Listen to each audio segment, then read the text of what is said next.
What up, everybody? I'm actually doing this video pretty late. I should be getting to bed, but instead I'm going to actually do a review and reaction to Doja Cat's Planet Her, which just came out like a week ago. She released it like a week ago. And actually, before I even get into the crux of what I want to talk about with her album, I actually want to talk about some tweets that she had recently posted about her album, which sort of drew a lot of attention because she essentially said that she's not in love with her music. She really doesn't like her music.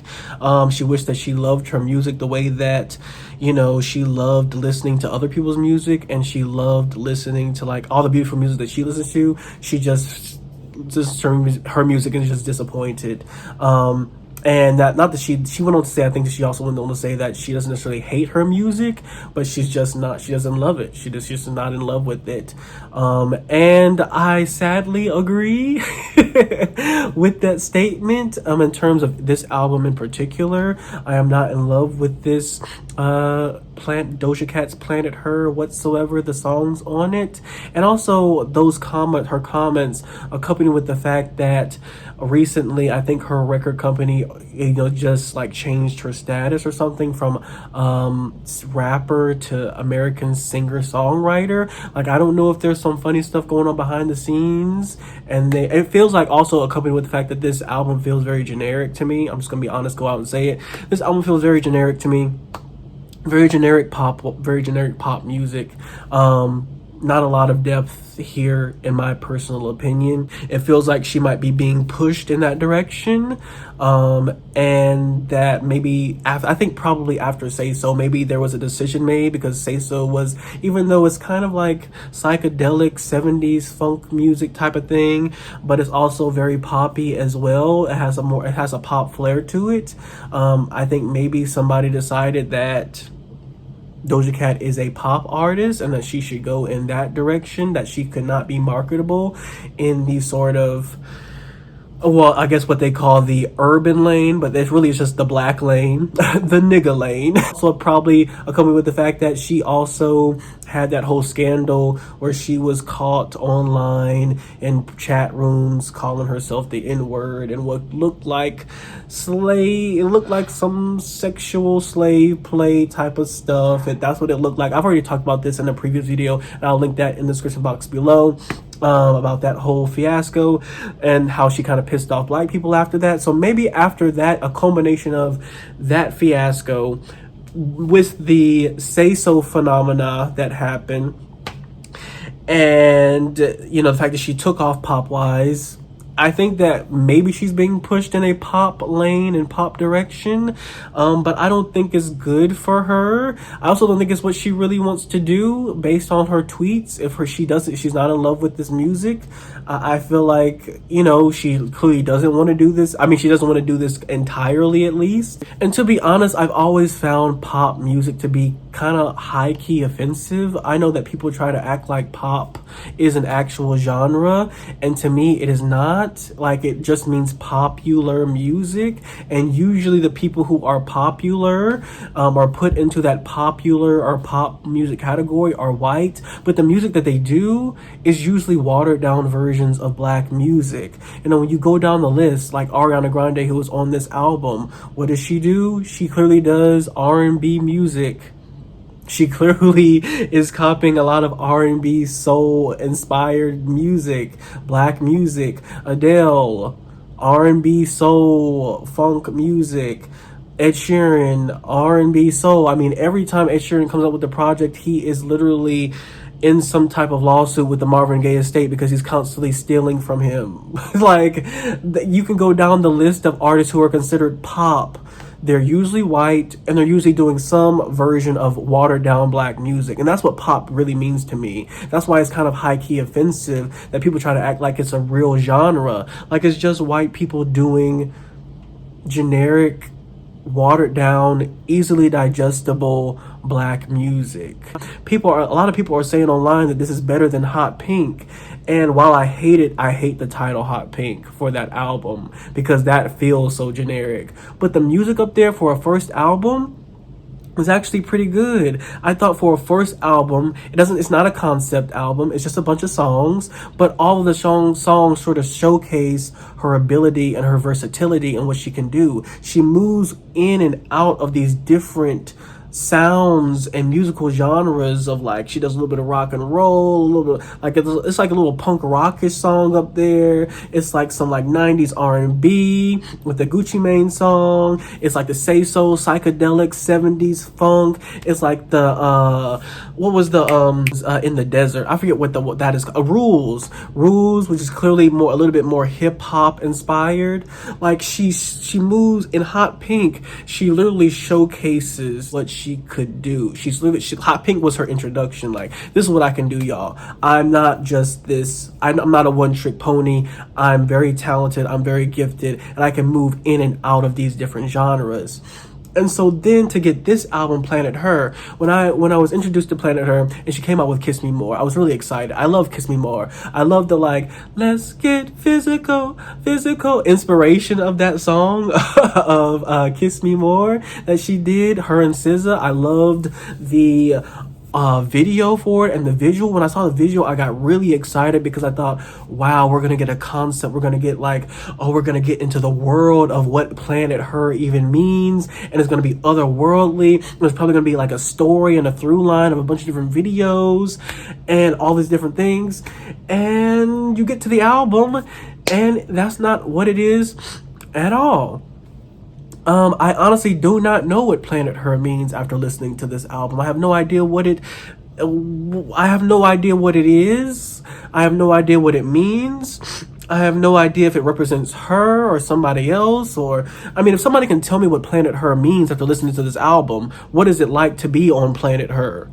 Or what is Planet Her representing if it's not an actual planet? She set me up for a concept album, but when I go to see the concept, there's no concept.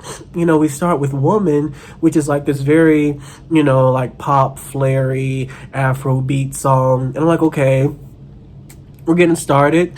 Maybe we'll get into the concept a little bit later on. Then we go to Naked, and I'm like, okay, well, I'm still there. Okay. I kind of see something formulating, maybe a little bit.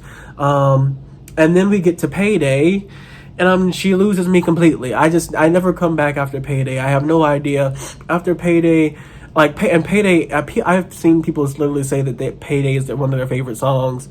Payday is the most annoying pop song on this album. It is unbearable. Like, the rest of the songs are okay. They're listenable. But Payday is literally unbearable.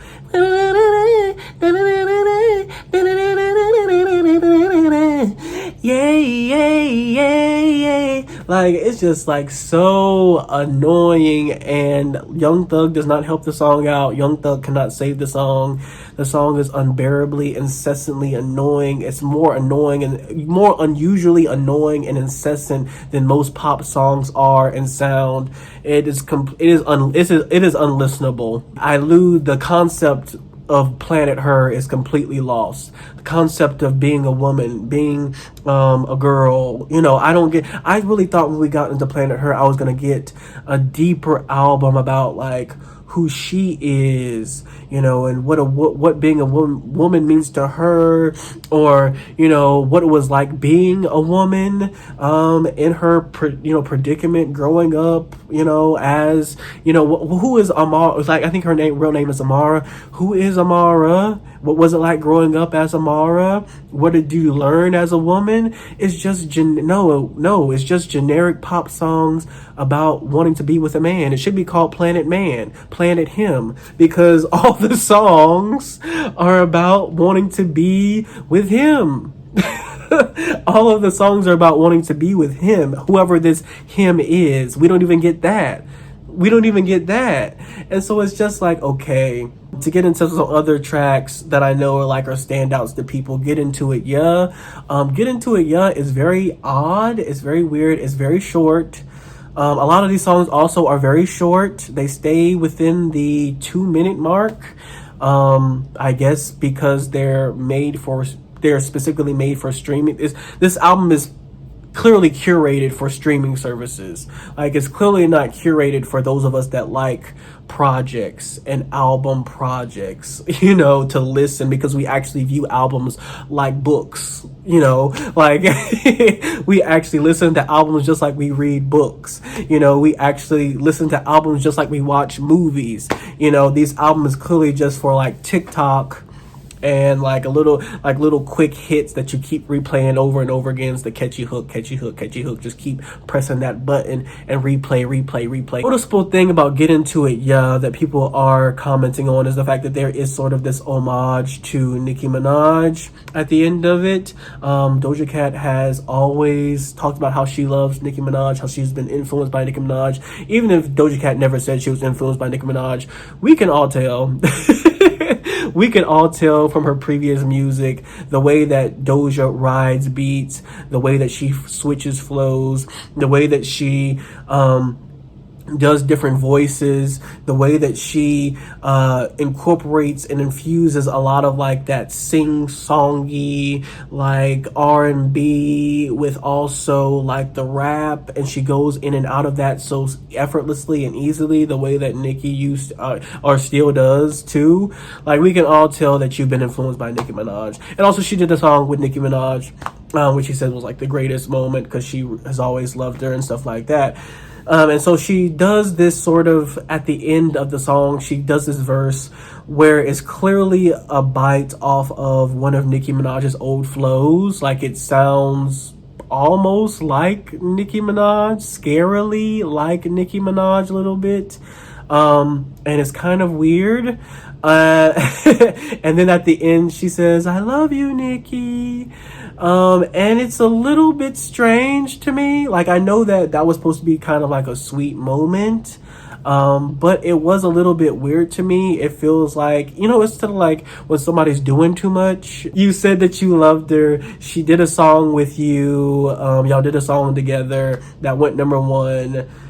And then to like it can come across, I don't think that it was disrespectful, but it can't, the fact that it was so scarily sounding like Nicki Minaj at the end of that song, it can come across as almost mocking, even though I know that's not what she meant to do. She didn't meant to do like a homage type of thing, but you're supposed to like, Doja Cat is already so closely resembling Nicki Minaj. I don't think she needed to go full Nicki on a song. Like, it just felt a little weird. I'm just speaking from my perspective. Nicki might have loved it. And also, Get Into It, yo, what does that have to do with Planet Her? What does it have to do with this album? What does it have to do with the concept of this album? Nothing at all. Features on this album were underwhelming. I do not like Ariana Grande. Ariana Grande is one of those people, like, that's what I mean by like pop is just watered down black music. Ariana Grande is pretty much exemplary of this for me. Ariana Grande's music does not, she sings well, she's a great singer, but she just does not give me, she does not give me those feels that R&B does when other people sing, honestly, black people sing R&B. And not even black people. I've heard some white people also sing R&B well too. But Ariana Grande just doesn't do it for me. She just doesn't do it for me. And honestly, I think I Don't Do Drugs could have been done without her. I feel like when Ariana Grande got up there, the song kind of dragged and it became boring. We have The Weeknd. I do not like The Weeknd at all. I've never liked The Weeknd. So I know there's probably a lot of Weeknd fans out there. I've never liked The Weeknd. I think that people hype him up way too much. I think that people make very false comparisons to Michael Jackson to him. The Weeknd he has one sound and one sound only, and it sounds the same on every song, every album, everything. He is not versatile like Michael Jackson, so I don't know why people are making those comparisons to him and Michael. Michael could move between genres of music. The Weeknd is a one-trick pony. He can only do one sound. He can only do one type of music, and that is it. And it's not even that good. I'm sorry. He has never done it for me. His voice, it's not impressive to me either. The music, and this song, it felt like a Weeknd song. This felt like a Weeknd song. Him and Doja Cat. It felt like a Weeknd song that I've heard 10,000 times before. I didn't like it. Niggas ain't shit. She changed it to ain't shit, which I don't understand why. Just put niggas ain't shit up there. Like, you're already, I feel like they were trying to like, oh, well, we don't want to ruffle any feathers, but the lyrics say niggas ain't shit, so just put it up there. Like, what? So just put it up there. It wasn't entitled before, so just put it up there. It's not that big of a deal. I think the song is funny. I think the song was funny when I first heard it on her live, when she had played it a long time ago, a little while ago. I thought the song was funny. It's very catchy, but that's about it. Song is funny and catchy. Still don't know what it has to do with Planet Her, but it's up here. Of course, Kiss Me More. That's my favorite song up here. Kiss Me More. Let's get physical. What's another song that I liked? And then we get, oh, it was nothing, but it was like 24 hours later. 24 hours later, and we got the deluxe album version, which said a lot to me because,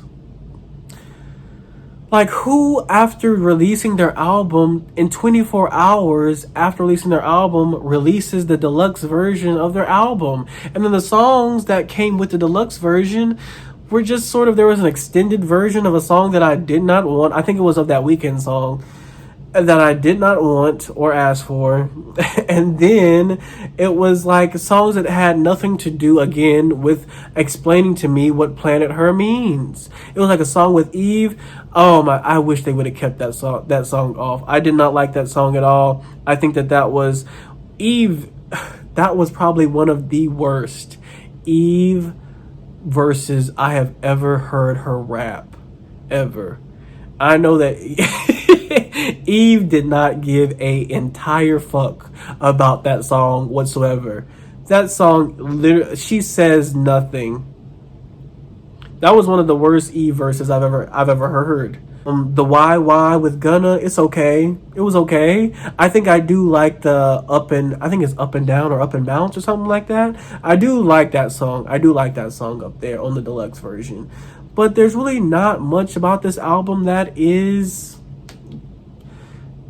I mean, it's just generic. It's just generic. And if this wasn't presented to me as a concept album, I don't think I would care. I don't know what Planet Her is. I don't know what it means. I don't know who you are.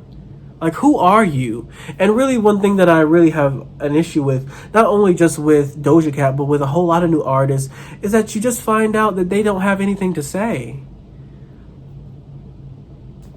Do they have anything to say?